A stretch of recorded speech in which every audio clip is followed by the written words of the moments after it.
If you drive I-35 East, here's the straight answer you've been waiting for a long time. Yes, the major construction you've been living through is almost done, but no, the entire I-35E corridor is not finished, and you will still see some work going on for a couple more years, depending on where you drive. In this video, we're going to walk through exactly what's finishing, what's still going on, what your commute will realistically look like after, and which areas along 35E are about to benefit the most. The main projects you've been dealing with is phase 2, and it runs from I-635 up through the Carrollton area all the way to Denton County line near Lewisville. And this phase started in 2022, a long time ago, and was originally scheduled to wrap up in late 2025. Obviously it hasn't, but still has some finished work going on as of spring of 2026. And so if it feels like you're in the home stretch, well, hopefully you are. Most of the heavy construction is already behind you. Here's what phase 2 is actually doing. They're taking the highway from 6 lanes to 8, rebuilding the frontage roads and fixing the entrances and exits across the whole stretch. That last part is really a big deal. A lot of the traffic you deal with on 35E isn't just from volume, it's from bad merge lanes and short ramps. Merging onto I-35 can genuinely be scary. They're fixing a lot of that, which helps the whole flow of traffic. So let's clear up the timeline confusion that people have, because this is where people get mixed up. Phase 2, the main lanes you're driving on every day, is wrapping up in early to mid 2026. But there are other projects connected to I-35, especially as you go north, that run through 2027 and into early 2028. And these projects include interchange upgrades, frontage road work, and local access improvements. So construction just doesn't disappear overnight. It gradually winds down depending upon the section. So what does this actually mean for your commute? The honest answer is you're not getting an empty highway. DFW is growing too fast for that. What you are getting is more consistency. Fewer random slowdowns, fewer bottlenecks at exits, and smoother flow through the worst spots like I-635 Beltline and the Lewisville exits. In plain terms, your commute gets more predictable. And that means less total time spent on the road, even if it's not dramatically shorter. Predictability is the whole point. Think about it this way.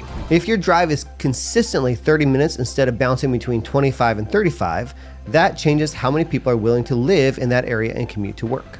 A more reliable drive effectively expands how far out people are willing to live. And that's where highway work starts directly impacting housing demands. Okay, so let's talk about which cities benefit first. Carrollton and Farmers Branch see the most immediate impact. They're right in the middle of this expansion, already close to Dallas and more affordable than central Dallas neighborhoods. As access improves, demand holds strong there, especially for buyers who want to be close to the city without paying city prices. Next is Lewisville, which is probably the most important city along this whole stretch right now.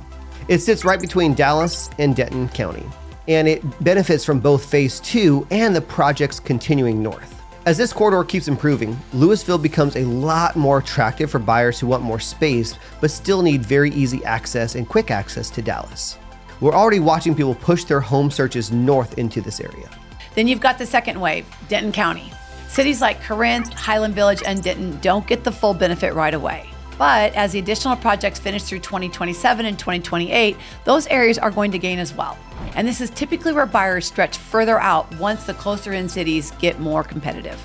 Yeah, here's a big takeaway. This project is not eliminating traffic. It's keeping traffic from getting much worse as DFW keeps growing. Without it, your commute would be noticeably worse than it is right now. And with it, you get stability and better flow, which is exactly what this region needs. And that's a win, even if it doesn't feel like it when you're still sitting in construction zones. From a real estate standpoint, this is how growth actually spreads in DFW. It follows infrastructure. As roads improve, people move outward and demand spreads along those corridors. So if you're trying to stay ahead of the market, don't just watch home prices. Watch where roads and infrastructure are being built. The cities and businesses investing in these projects have big research teams behind those decisions. If we follow where they build, we will benefit from that research as well. That's a simple version of a complicated idea.